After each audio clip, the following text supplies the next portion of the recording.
Es digno, Padre, de recibir toda gloria, digno, Señor, de recibir toda honra, todo el imperio. Gloria a Dios. Comenzamos este nuevo devocional. Hoy nos toca el capítulo 49 del libro de Génesis. Nos toca el capítulo 49 del libro de Génesis. Dice profecía de Jacob acerca de sus hijos. Padre, leemos tu palabra en el nombre del Señor Jesús. Amén. Y llamó Jacob a sus hijos y dijo: juntaos y os declararé lo que os ha de acontecer en los días venideros. Por eso es que el título dice profecía. Porque Jacob le iba a declarar lo que iba a pasar en un futuro. Y dice: juntaos y oíd, hijos de Jacob, y escuchad a vuestro padre Israel. Rubén, tú eres mi primogénito, mi fortaleza, y el principio de mi vigor, principal en dignidad, principal en poder. Impetuoso como las aguas, no serás el principal, por lo cual subiste al lecho de tu padre. Entonces te envileciste, subiste a mi estrado. Gloria a Dios. Aquí estamos viendo lo que se profetizó sobre Rubén. Vemos que Rubén fue el hijo mayor de Jacob o Israel. Acuérdense que Jacob e Israel son los mismos. Primero se llamaba Jacob, se le cambió el nombre Israel, pero es el mismo. Entonces Rubén es fue el primogénito, el hijo mayor de Jacob. Entonces, ¿qué sucedió allí?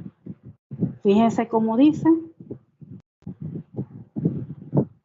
en el versículo 4: impetuoso como las aguas, no serás el principal.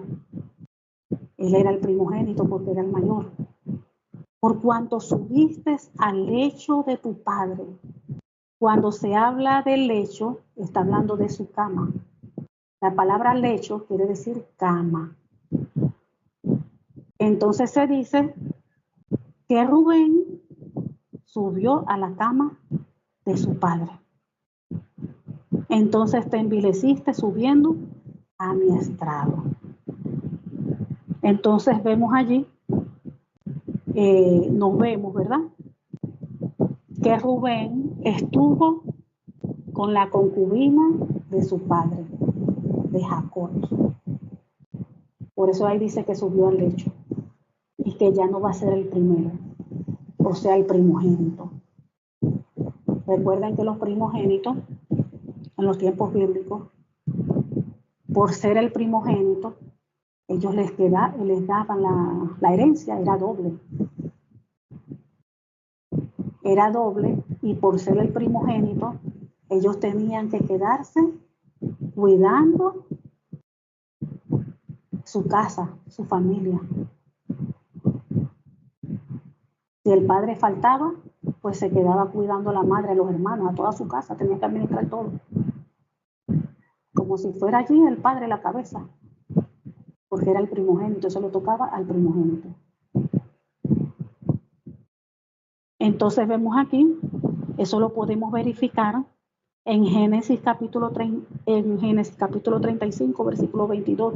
Dice así: aconteció que cuando moraba Israel en aquella tierra, fue Rubén y durmió con Bilha, la concubina de su padre Jacob, lo cual llegó a saber Israel. O sea, Israel o Jacob, lo mismo. Ahora, la cual llegó a saber su padre, Israel. Entonces aquí vemos cómo el hijo mayor se acostó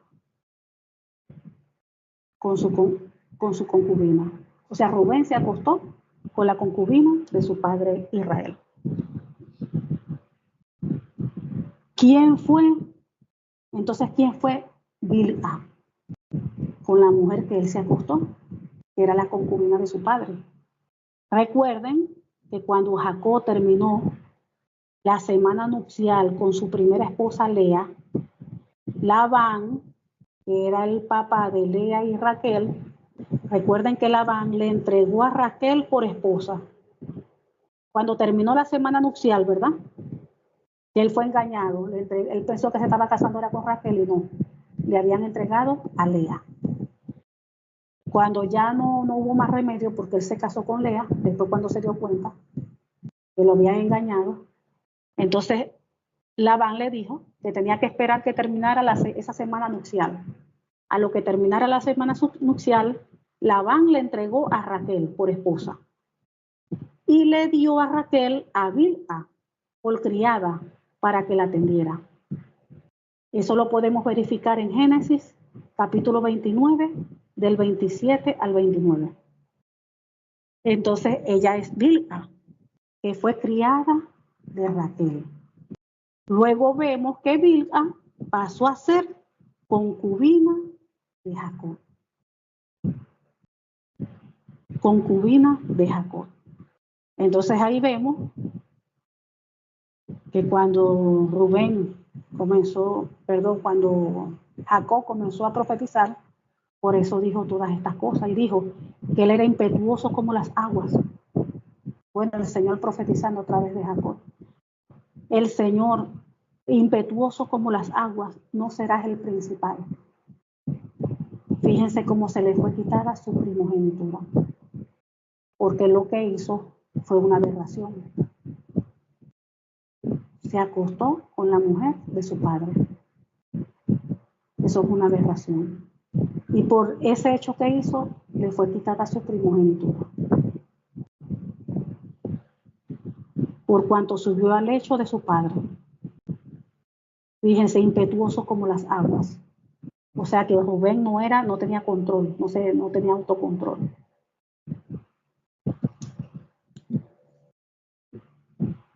Y después dice, Simeón y Leví son hermanos, armas de iniquidad.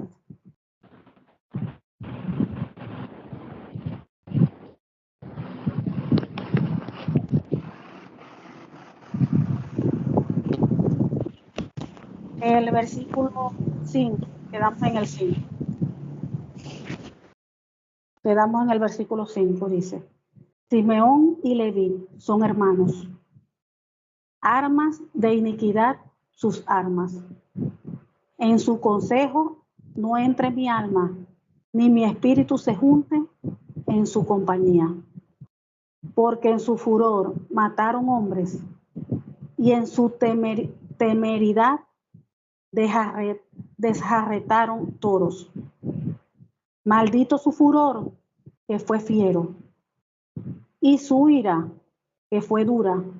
Yo los apartaré en Jacob y los esparciré en Israel. Fíjense lo que está queriendo decir. Está diciendo que jamás tome parte él en sus reuniones. De ellos, de los dos, de Simeón y Leví, que nunca tengan nada que ver con los planes que ellos hagan. Porque en su enojo asesinaron ellos hombres. Y por diversión mataron toros. Todavía dice que maldito sea su enojo, porque es feroz. Y maldita su ira, porque es cruel. Dice que los esparcirá entre los descendientes de Jacob, que los va a dispersar por todo Israel. Wow. Fíjense, ¿qué estamos viendo aquí? Simeón y Leví. Lo que llega a suceder cuando una persona no tiene control de su enojo y de su ira. Fíjense lo que dice así, que por su enojo asesinaron hombres y mataron toros por diversión. Y todavía se maldice su enojo y maldice su ira, porque es cruel. Ni siquiera su padre quería estar con ellos, ni estar en sus reuniones. Vemos cómo Jacob aborrecía todo eso. ¿Por qué? Porque eso mismo aborrecía y aborrece nuestro Padre, el Dios Todopoderoso. Por eso que Él dice que es pecado el enojo, la ira. No se ponga el sol sobre vuestro enojo. Cuando una persona está enojada o airada, puede perder el control. Como aquí dice, por enojo asesinaron hombres. Una persona airada puede asesinar su pareja, su esposo, su esposa, su cónyuge. ¿Cuántas noticias no hemos visto hoy en día que por un enojo, por una discusión, el hombre mató a la mujer o la mujer mató al hombre? Con tiros, a puñaladas, a golpes. Las consecuencias de ira o de enojo son graves. La ira nos puede llevar a terrible. Fíjense que la ira asesinaron a hombres por el enojo. Dice, pues en su enojo asesinaron hombres.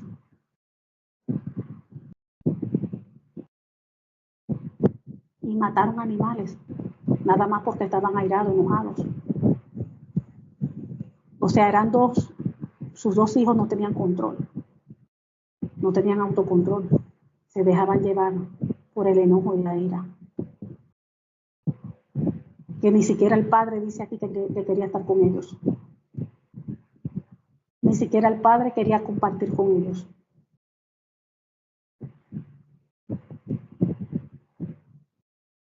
Y eso vemos que tanto el enojo como la ira, miren cómo los tiempos bíblicos, las consecuencias, los problemas que traía. Y hoy en día igualmente, tanto el enojo como la ira, igualito hoy en día trae consecuencias. Primeramente ofendemos a Dios. Y segundo, ofendemos a nuestro prójimo, a nuestro hermano. Una persona enojada o airada puede hablar cosas y después ¿cómo hace? Después que dice cosas que no debió decir. Hiere a la esposa, hiere al esposo con palabras, las hiere o los hiere, porque puede ser viceversa, el hombre a la mujer o la mujer al hombre. Cuando la mujer se aira, la madre viene y le dice cosas a los hijos. Después que dice cosas que no debió decir, ¿cómo recoge esa palabra? Cuando ya uno habla, el daño se hace. ¿Cómo uno recoge esa palabra?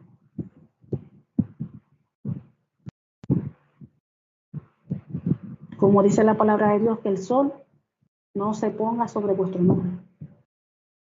Tenemos que tener autocontrol. Autocontrol. Aquí vemos consecuencias de lo que puede ocurrir con la ira y con el enojo. Y nosotros tenemos que estar pendientes de eso. Pendientes de no ofender a Dios, de no pecar contra Dios, de no dañar a nuestro prójimo, a nuestro cónyuge, a los hijos. Con una palabra, nada más porque uno estaba enojado y peor que estar airado. Una airada puede matar, así como dice aquí, mataron a hombres porque nada más estaban airados, enojados. Y mataron todos, nada más por crueldad. Por crueldad, pero porque estaban airados, enojados. Lo pagaban contra los animales. Y así mismito ocurre hoy en día. Las cosas no han cambiado en nada con respecto a eso. Las consecuencias del enojo, de la ira, no ha cambiado en nada. Entonces nosotros como hijos y hijas de Dios tenemos que tener autocontrol en eso. Autocontrol de lo que sale de nuestra boca. Que si estamos molestos, nos molestamos con algo, tiene que haber un límite. Que no podemos pasar el límite del pecado. Me puedo molestar, pero hasta ahí. Tener autocontrol.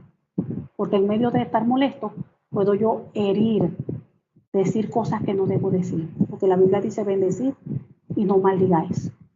Y puedo decir palabras tan hirientes que puedo cortar, mire, y dañar de tal manera a mi pareja, a mis hijos, que después eso no lo puedo recoger.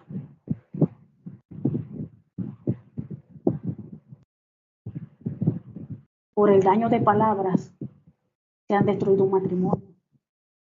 Por el daño de palabras, los hijos han odiado por años a los padres. Por daño de palabras, hermanos se han odiado entre ellos. Por daño de palabras, personas se han quitado la vida. Entonces tenemos que tomar conciencia en esa parte y no nos olvidemos de eso. Bendecid y no maldigáis. ¿Qué quiere decir eso? Hablar bien y no mal. Si voy a hablar mal, es preferible que no diga nada, me calle. Si está molesta, cállese. Si está irada, tome control, autocontrol. El autocontrol que el Señor le dio, que sea un fruto del Espíritu Santo. Dominio propio. Y contrólese.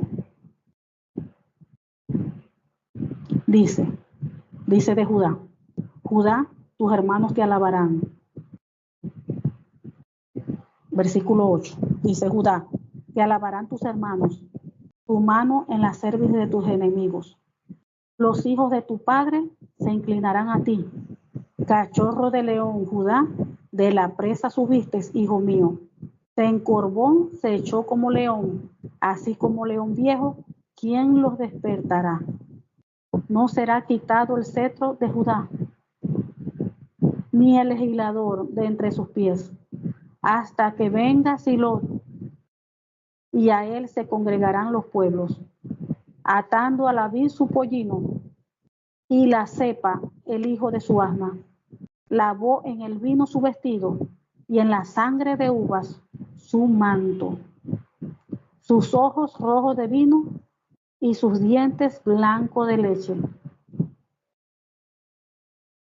Judá, cuando dice que agarraras a tus enemigos por sus cerviz, tu mano en la cerviz de tus enemigos, ahí le está queriendo decir que agarrará a sus enemigos por el cuello y que todos sus parientes se van a inclinar ante él. Seguimos.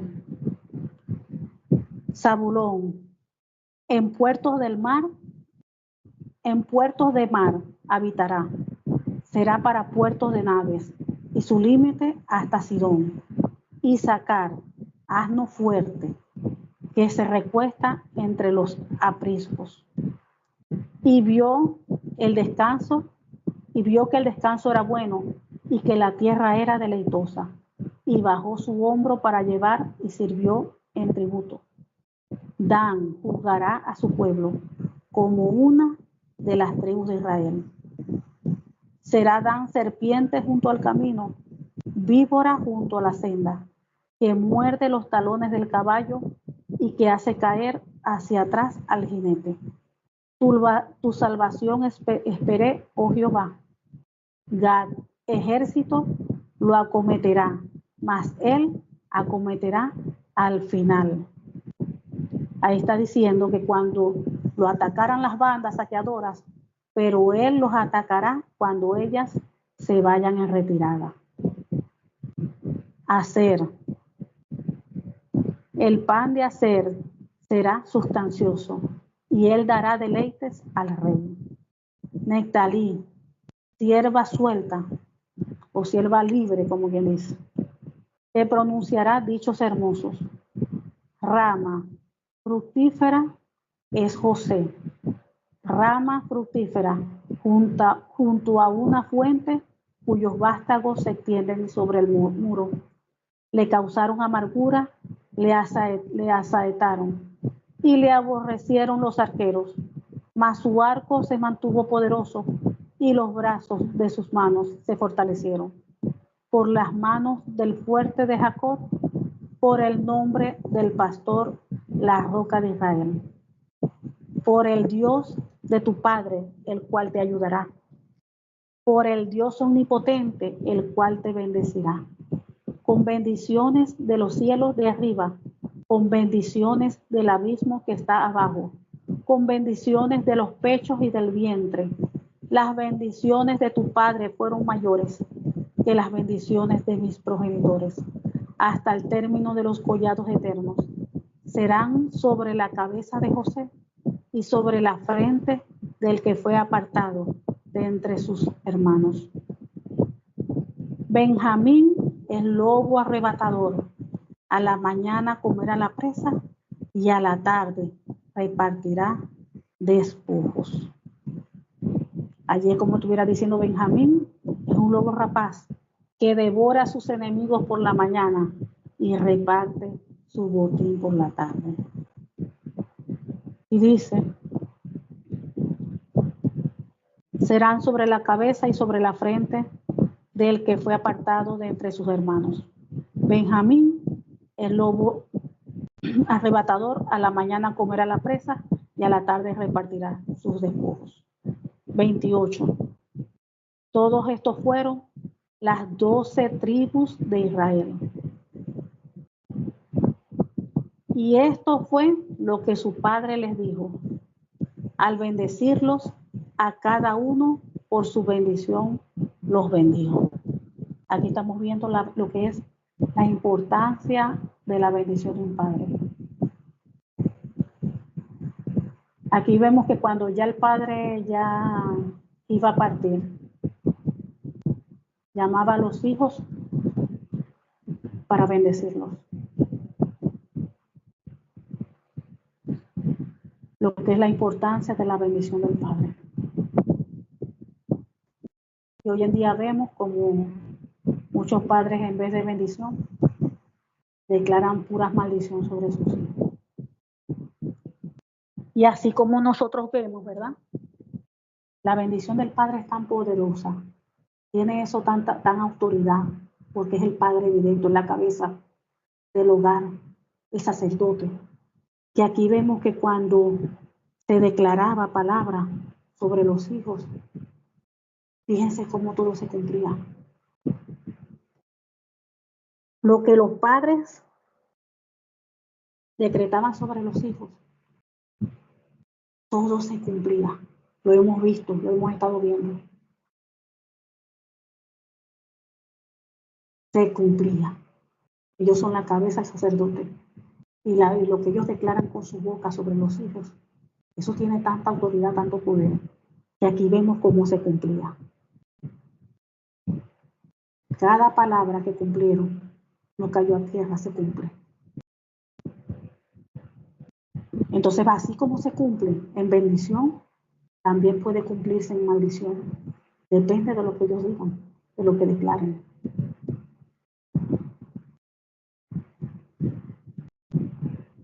Recuerden, si nos vamos atrás, recuerden los 3 hijos de Noé, San, el menor, cuando vio la desnudez de su padre.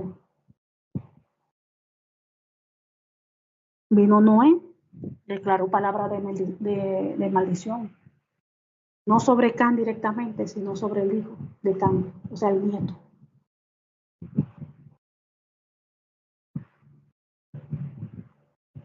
La palabra tiene poder más cuando se habla del papá, del sacerdote, del cabeza. Si son palabras de bendición, esas palabras de bendición se van a cumplir. Pero si es palabra de maldición, esas maldiciones se van a cumplir. Entonces hoy en día tenemos que meditar en eso. Meditar en eso. Porque muchos padres hoy en día declaran, hablan, es palabras de maldición sobre los hijos. En vez de bendecirlos, pedirle a Dios, hablar bendición, lo que la palabra de Dios dice. Hablas maldición. Tú vas a hacer esto, tú vas a hacer aquello, pero mal. Y eso se llega a cumplir en los hijos. Eso se llega a cumplir en los hijos.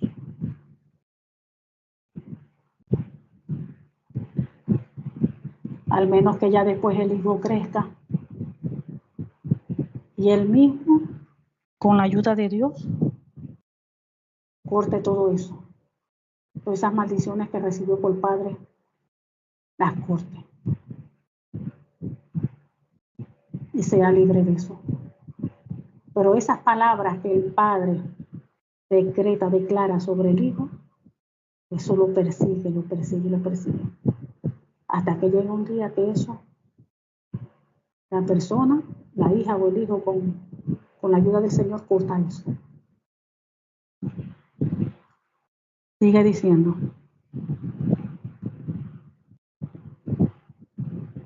Todos estos fueron las 12 tribus de Israel, y esto fue lo que su padre les dijo al bendecirlos, a cada uno por su bendición los bendijo. 29. Les mandó luego y les dijo: yo voy a ser reunido con un pueblo. Sepultadme con mis padres en la cueva que está en el campo de Efrón el Eteo, en la cueva que está en el campo de Macpela, al oriente de Manré, en la tierra de Canaán, la cual compró Abraham con el mismo campo de Efrón el Eteo, para heredad de sepultura. Allí sepultaron a Abraham y a Sara su mujer. Allí sepultaron a Isaac y a Rebeca su mujer. Allí también sepulté yo a Lea. La compré del dinero y de la cueva. La compra del campo y de la cueva que está en él fue de los hijos de Ed. Y cuando acabó Jacob de dar mandamientos a sus hijos, encogió sus pies en la cama y expiró, y fue reunido con sus padres. Allí vemos, recuerden que la cueva de Macpela hoy en día es llamada también la tumba de los patriarcas. ¿Por qué? Porque allí se dice que están enterrados Abraham y Sara, Isaac y Rebeca, y Jacob y Lea, como dice allí la escritura. Y otros dicen que está hasta Adán y Eva. No sé si eso será verdad, pero lo dice. Entonces tenemos que recordar que esa cueva o esa tumba se encuentran en territorio palestino. Y recuerden que Israel y Palestina, ellos están en conflicto, tienen conflictos entre ellos por tierras, por territorio. Entonces, ¿cómo entonces pueden? Porque eso es como un sitio turístico, o sea, allí llega mucha gente de todo el mundo, de todos los países, a ver allí ese sitio, la tumba de los patriarcas. Entonces, ¿por qué, si está en un territorio palestino, por qué dejan entrar a las personas de otras naciones o los israelitas, mejor dicho, por allí también? ¿Por qué? Porque quedó registrado de que Abraham compró esas tierras. Se dice que si Abraham no hubiese pagado por ellas, no hubiese dado dinero, no las hubiese comprado, no hubiesen permitido en Palestina de que llegaran hasta allí, hasta esa tumba, hubiese eso quedado como territorio de ellos totalmente. Pero como hay registros, y allí lo indica la Biblia todo, de que Abraham pagó, y dice a quién se lo pagó y todo el contrato que hizo, allí lo dice, eso quedó registrado. Por eso es que ellos pueden llegar a esa tumba, a ese terreno que está en la región que es parte de Palestina. Entonces las personas tienen que pasar por vamos a decir, por un vecindario, por una zona que es de Palestina para llegar allí. Ellos se lo permiten porque, como les estoy diciendo, quedó registrado de que Abraham pagó. Entonces, ¿cómo pagó Abraham? Eso es parte de Israel. Porque Abraham pagó por eso. Quedó registrado de que eso lo compró Abraham. Amén. Gloria a Dios, Padre. Señor, te damos gracias. Gracias por tu palabra, porque tu palabra es fiel, tu palabra es justa, tu palabra es verdadera, Señor. Gracias por enseñarnos, gracias por hablarnos. Gracias porque tú tienes bajo control todas las cosas. Tú eres el Dios de lo imposible. el Dios que todo lo puede y todo lo hace. Padre, te amamos y te exaltamos en el nombre del Señor Jesucristo. Amén.